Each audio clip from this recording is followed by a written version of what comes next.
Today we're gonna take a detailed look at the iPhone 14 Pro. And not only will there be an informative video about Apple's new flagship smartphone, we're also taking a look at all the colors of the 14 Pro range today. After 4 years at least, the Pro model comes with a significant change in the area of the screen, which not only changes the typical look of the iPhone on the front but also that you can even interact with this innovation. But there are plenty of other changes we'll be talking about. So the headlining new features include a 48-megapixel camera system, an always-on display, the dynamic island, improved photos in the dark and in low-light conditions, an action mode for video recording, the A16 Bionic chip, a new crash detection and an even brighter display that can reach up to 2000 nits outdoors. The entry-level model for the iPhone 14 Pro costs €1,299 with 128 GB and a 6.1-inch screen. You can increase the storage up to 256, 512 or 1000 GB, but this will increase the price. A larger 6.7-inch iPhone 14 Pro Max is also available, and prices here start at €1,449. The colors for this year are dark purple, which I personally use, silver, gold and space black. In terms of design, not too much has changed compared to the 13 Pro and also to the 12 Pro. On the edges we have the highly polished stainless steel frame, which by the way always matches the color of the iPhone, and the matte glass back and the glossy surfaces around the camera module. And within this area you'll find the 3 cameras with matching metal rings around the lenses. The look on the back is kept simple by placing the Apple logo in the center and removing the iPhone branding. We still have Magsafe wireless charging up to 15 watts, and the Pro is still the iPhone that has a stainless steel frame, so you have that nice polished finish on all edges. To accommodate the larger cameras and battery, the iPhones are getting a touch thicker and heavier. That means we gained about 3 grams on the 14 Pro and 2 grams on the 14 Pro Max. The right side has the sleep wake button and the left has the volume buttons and the mute switch along with the SIM card tray. We still have the Lightning connector on the underside, but this will be replaced by an European Union regulation with a USB-C connector by 2024. We have the speakers on one side and the microphone on the other to the right and left of the Lightning connector. And the whole thing is provided with color-matching components right down to the grill inserts and the screws around the connector. We still have stereo speakers where the earpiece and speaker on the bottom work together and match acoustically, so they sound nice and unified. The iPhone can make the display brighter in certain situations, reaching a maximum brightness of up to 1600 nits with HDR content. And outdoors it can even go one step further and reach up to 2000 nits, which makes it easier to read, for example in extreme sunlight. This means that the iPhone 14 Pro has the brightest display in a smartphone currently available. However, you cannot manually set the brightness to 2000 nits, this is only achieved when it's actually necessary. 1600 nits is for HDR content like Dolby Vision or HDR10, so these can better represent the dynamic range here with brighter highlights and to match the deep blacks of all those OLEDs. Then let's take a closer look at the colors in detail. Normally I'm a fan of classic colors like gray, black or silver, but I really liked this dark purple from the first moment. Mainly because I've never had a smartphone in this color and I think I'll like this color even after a long time. I like the silver a lot too. Of course, the frame shines even more here because no color adjustments were made here, and the white itself is simply a clear and neutral white in terms of color. With this color you are definitely not out of place anywhere. Personally, I have never really liked the color gold on any of the iPhone series.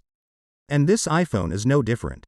Of course it's a matter of taste, but to me it just looks like a beige iPhone. At least in my opinion. And then we have the color space black, which looks significantly darker this year.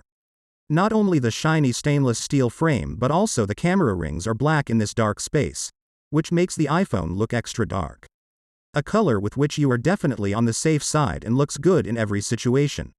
Let me know which color you like most in the comments down below. In addition, the iPhone 14 Pro is compatible with Magsafe cases, wallets, wireless chargers, and is water resistant to a depth of 6 meters for up to 30 minutes. Of course, there are also more than enough cases from third-party manufacturers, so you don't have to buy the higher-priced accessories from Apple. The most interesting innovation in this year's models is probably the screen. Up here we have always had a notch as a cutout which is necessary for the different sensors in the FaceTime camera. That has changed and instead we now have a pill-shaped cutout called the dynamic island. And while we're on the subject, I'd like to go into more detail about this and show you what's different here now. This new cutout has not only become smaller in width, but it can also adapt individually to the use of the iPhone and apps by displaying information and notifications, and also expanding them depending on the content displayed. I have an example here.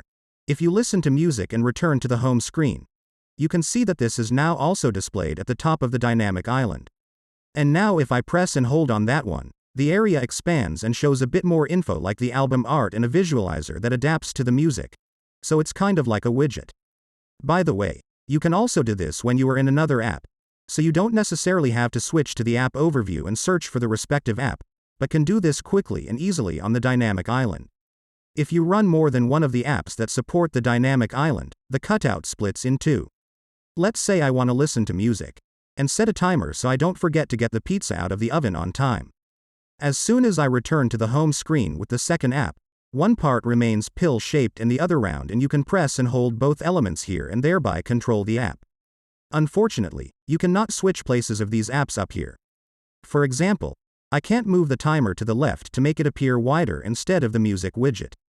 But as soon as I close the music app, the island is fully utilized again and shows all relevant information.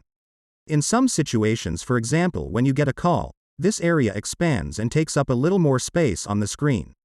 When you then answer the call, it shrinks back to a longer pill shape and shows you how long you have been on the phone spent, and a small waveform that adapts to the voice of the other person on the phone as they speak. There are many other display extensions like this, each with their own animations, such as when the AirPods connect to the iPhone, when navigating with Apple Maps, when you flip the silent switch, or when you plug in the iPhone to charge. Even the animation for Apple Pay and Face ID has been moved to the dynamic island. And some of the most popular music apps, including Apple Music, Spotify and YouTube Music, can also be operated via the dynamic island. And the dynamic island actually shows you in each of these music apps the album artists of the music that is currently being played, and also shows a small visualizer that adapts to the music that is currently being played. If there are no active apps on the island and you hold down on it, you'll see it expand a tiny bit and then immediately contract back with haptic feedback to let you know there's nothing going on up there right now. By the way, if only one app is active on the island, it doesn't matter where you press on it. You can just press and hold a little further to the right or pretty much in the middle if you like, because the iPhone knows where your finger is and what you are doing with this gesture. You will also notice that in the dynamic island or simply in the upper area somewhere in the corner of the screen, there is sometimes a green and sometimes an orange dot. The green dot lets you know that the iPhone's camera is currently active and in use. This applies to both the front and the camera on the back. Some apps use the camera of your iPhone, for example, and you may not necessarily notice it, and with this note it just wants to draw your attention to it, which I think is very good.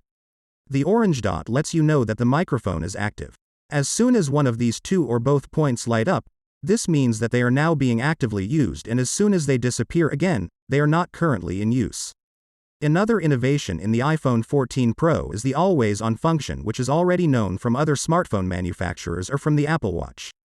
With previous iPhones, and also with the current iPhone 14, so not the Pro model, the screen turns off completely when you press the standby button. That means the screen goes completely black when the iPhone is not in use, which makes sense. But now you have the special feature that the screen only dims, and you have the advantage of being able to see whether there are missed calls, messages or emails on the iPhone. Not having to tap or lift your iPhone just to see if you missed something can really come in handy. This is really practical if the iPhone is lying around somewhere and you can just glance at it when walking past or somewhere quickly whether something has happened on it, so that the battery life does not deteriorate as a result. The whole thing was optimized in such a way that the refresh rate of the screen drops from 120 to 1 Hz, which consumes significantly less battery. And depending on how bright or how dark it is in the area, the screen also dims accordingly.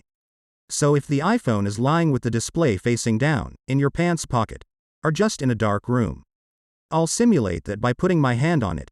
The screen will be darkened even more or completely switches off, because it then knows that it no longer makes sense to display information in a certain situation. The same as when you leave the room with the Apple Watch or move further away. The iPhone knows that the owner is not nearby and switches the screen off completely. Just a note on the side, always-on function is permanently deactivated in power-saving mode. In contrast to the 13 Pro, The iPhone 14 Pro has a slightly larger battery, and according to Apple, the new iPhones should also offer up to 1 hour more video playback. According to user experiences, however, the battery life varies somewhat. While others complain that it has gotten worse, others report that it has stayed the same. In my case, at least, I got through a good day and a half or almost 2 days with a full battery charge in the morning. But sometimes just a day. Of course, that always depends on how you use the iPhone and how often. If, for example, you use apps that require a lot of processor power or watch a lot of videos via mobile internet, it is quite possible that the battery will run out faster than expected. Loading via Magsafe is still supported and works very well as usual.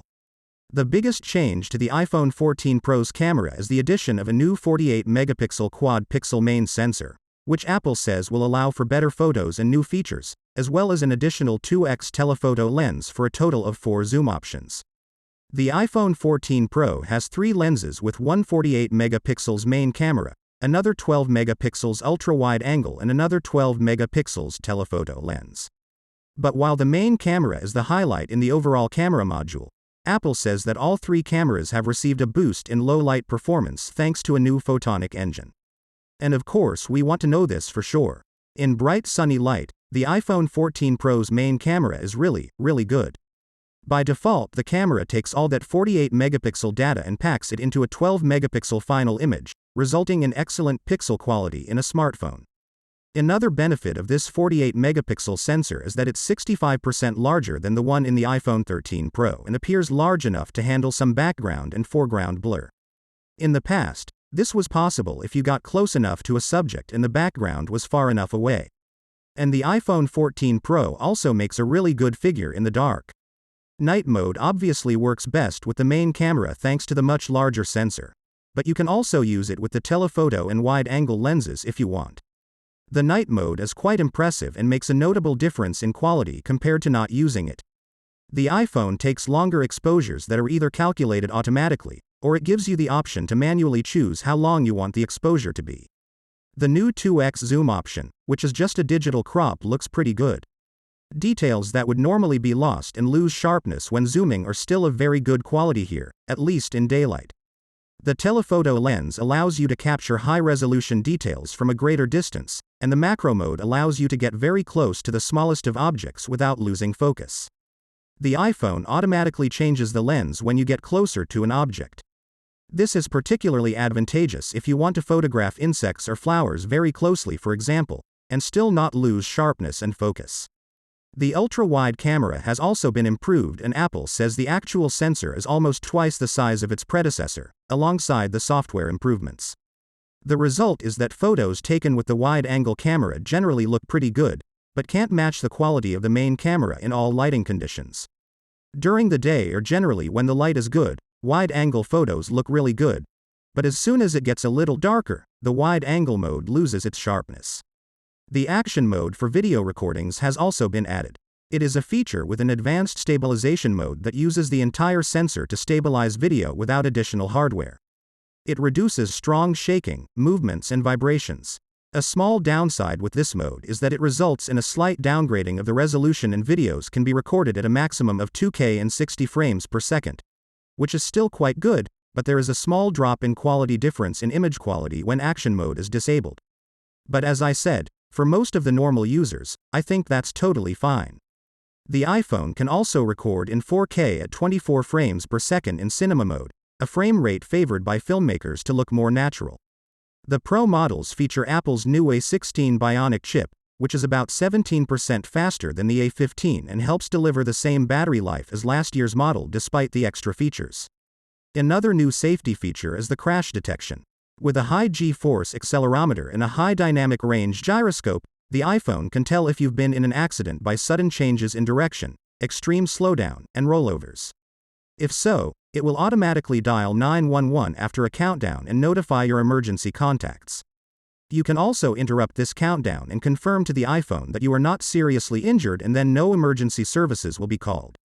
Now, choosing between the 14 Pro and 14 Pro Max comes down to 3 things. The price. It's €150 that separate them. The battery life. There is a big difference because you will obviously get more battery life with the larger Pro Max. And of course, the screen size. Otherwise, both devices have the same camera and the same performance. So if you don't like carrying around a bigger and heavier device and prefer the handier iPhone 14 Pro, you definitely have a fantastic no-compromise option. In general, I can say that you shouldn't really upgrade from the 13 Pro. Everyone else who has an older iPhone and is particularly not satisfied with the camera and battery performance can maybe consider an upgrade. Please don't forget to subscribe if you haven't yet, so you don't miss any videos like this in the future.